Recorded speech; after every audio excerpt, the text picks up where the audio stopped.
I'm this guy. You bloody this man. Yeah, everybody needs to get out. You're the only one who should be out here. of this place. Don't you dare try to show that finger on my face. I'm not- Don't cross the line, Jad. Aye. Don't cross the line. You are the one who's crossing Don't all cross the the line. boundaries You're right figuring now. the wrong person. हमने कोई extra बर्तन तो इकट्ठा किया नहीं है, हम अपने झूठे बर्तन तो इनसे धुलवा नहीं रहे हैं, तो यहाँ पे पंगा क्या हो रहा है?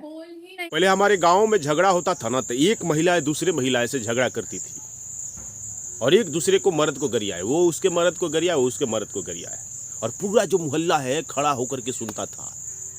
झगड़े ऐसे कि बहुत सारे लोग ऐसे होते थे कि भाई भीड़ में मजा लेने के लिए, चटकारे लेने के लिए बोलते थे, खड़े रहते थे। कुछ तो ऐसे सज्जन होते थे जो सज्जन बनकर वहाँ पर खड़े रहते थे ताकि मारा मारी झोटा झोटी का जो क्लाइमेक्स है ना उसे देखें। दोनों में ईटा जो चलावल होता है था, ईटा चलाना, एक दूसरे के घर पर चलाना, उसे देखे। और झगड़ा करने वाले कैसे, त्रिदिवसीय 7 दिवसीय रोज झगड़ा होता था। यानी महिला ने आज शाम तक झगड़ा किया, सुबह से शाम तक, तो कल सुबह उठेगी तो फिर वहाँ से भुन भुनाना शुरू करेगी और 9 बजे से झगड़ा समाप्त पर होता था, फिर शाम को चलता था। इसी तरह से 7-7 दिन झगड़ा चलता था। यानी गोबर पाथते रहे ना महिला, फिर भी झगड़ा करती रहती, काम भी करती रहती और गाली भी देती रहती थी। और दूसरी वाली जो महिला है वो अपने आंगन से भी काम कर रही है और झगड़ा भी कर रही है, वहीं से गाली दे रही है, उसके आंगन में पहुंच रहा है, वो गाली दे रही तो उसके आंगन में पहुंच रहा है। तो झगड़ा ऐसा चलता था। पूरा जो मोहल्ला था उस झगड़ा का आनंद लेता था। कुछ लोगों का जब कान पक जाता था तब जाकर के बीच में जाते थे सरपंचाई करने कि भाई अब बंद करो झगड़ा, 5 दिन हो गया, 7 दिन हो गया। चर्चित था झगड़ा। आज के ज़माने में वो सब झगड़ा बंद हो गया। तो भाई गांव के लोग देखे क्या, और गांव में भी लोग उतने बचे नहीं, उस तरह के हैं नहीं। सब लोग पढ़ लिख गए हैं, कुछ लोग शहरी हो गए हैं। तो वैसे लोगों को झगड़ा दिखाने के लिए मुंबई जैसे शहरों में रहने वाले व्यापारियों ने, एंटरटेनमेंट इंडस्ट्रीज़ के उद्योगपतियों ने नया शो निकाला है, बिग बॉस। अब बिग बॉस नहीं, मैं कह रहा हूँ ये देखिएगा तो आपका मेमोरी हो जाएगा लॉस। ये बिग बॉस नहीं है, बिग लॉस है देश के लिए। बिग बॉस एक ऐसा शो है जो आपको एंटरटेन नहीं करता है। बिग बॉस एक ऐसा शो है जो सिर्फ बकवास करता है, कुछ आपको नहीं मिलता है। न हंस पाते हैं, न रो पाते हैं, न आप में कोई संवेदना जगता है। उनके देखो झगड़े देखो भाई, बर्तन धो रही हैं, वो प्याज काट रहे हैं, वो किचन में जा रहे हैं, वो उसको बोल रहे हैं, वो उसको चूम रहे हैं, वो उसके कंबल में घुस रहा है। यही सब तो है बिग बॉस में। है क्या इसमें, कुछ है इसमें? तो जो लोग गांव का झगड़ा जो मिस करते हैं उस जमाने को, उन लोगों को चाहिए कि वे बिग बॉस देखें। लेकिन आपको कुछ नहीं मिलेगा।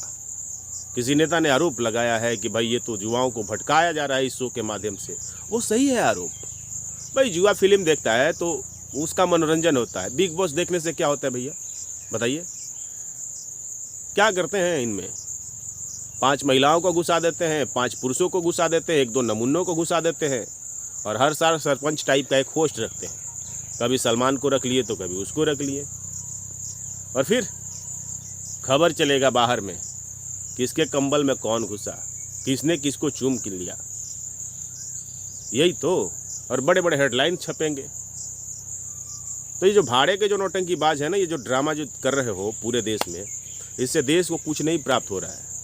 और देशवासियों को जानना चाहिए कि इनके जो विजेता हैं, जिनको आप वोट करते हैं, उनको तो 25 लाख रुपया मिल जाता है। पिछले साल बिग बॉस में क्या हुआ था आपको याद है? नहीं याद है ना? उसके पहले क्या हुआ था, कुछ याद है? मनोरंजन हुआ था, कोई कहानी, उससे मैसेज। बिग बॉस से शो से किसी को कुछ मैसेज आता है क्या देश के?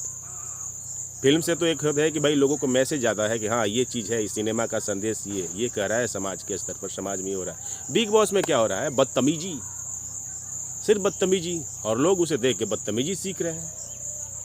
अभी बिग बॉस सीजन 2 OTT चल रहा है, जिसमें कुछ एक्टर घुस गए हैं, कुछ एक्ट्रेस हैं, और खबर है कि एक्ट्रेस आकांक्षा पुरी और दुबई बेस्ड मॉडल जद हदीद का किसिंग है। लाइव शो के दौरान कंटेस्टेंट का यूं एक दूसरे से लीप लॉक करना किसी को रास नहीं आया। खबर ये है, अब बताइए, अब ये लीप लॉक किए और दूसरे को रास नहीं आया, और ये खबर है। एक खबर का हेडलाइंस है कि जद हदीद ने बताया आकांक्षा को बैड किसर। अब ये खबर है। एक खबर है कि बिग बॉस OTT 2 के घर के अंदर पुनीत सुपरस्टार ने अपने सिर पर हैंडवाश लगाया, टूथपेस्ट लगाया और कई लोगों के साथ मौखिक बहस की। यहाँ तक कि उन्होंने बिग बॉस का कैमरा भी घुमा दिया। अब ये एक खबर है। इसी तरह से एक खबर है कि मुझे मानसिक रूप से प्रताड़ित किया गया। बिग बॉस के घर से बाहर आने के बाद आलिया का बड़ा दावा। आलिया सिद्दीकी यानी नवाजुद्दीन सिद्दीकी की पत्नी। अभी ये लोग इस तरह से बाहर आकर खबर करते हैं कि अंदर प्रताड़ित किया जाता है। भैया आप प्रताड़ित होने के लिए गए थे क्या? आप आलिया जी प्रताड़ित होने के लिए गई थी? पैसे कमाने के लिए गई थी ना? कुछ फी मिला होगा, उम्मीद था कि कंटेस्टेंट में जीत जाएंगी। लेकिन असल खबर यह सब नहीं है। असली खबर यह है कि देश के युवाओं का ध्यान भटकाया जा रहा है। इनकी नौटंकी को देखो। और बिग बॉस जियो सिनेमा पर लाइव है। चाचा अंबानी को सोचना चाहिए था कि पेट्रोल से कमा ही रहे हैं, कपड़ा से कमा ही रहे हैं, बिजली से कमा ही रहे हैं, मोबाइल से पैसा कमा ही रहे हैं। आप जियो सिनेमा पर भी बिग बॉस दिखा करके लड़कों को क्यों भटका रहे हैं भाई? चाचा को ये सब समझना चाहिए था, ऐसा नहीं करना चाहिए था। तो कुल मिला के कहना है भैया कि बिग बॉस जो है बिग लॉस है।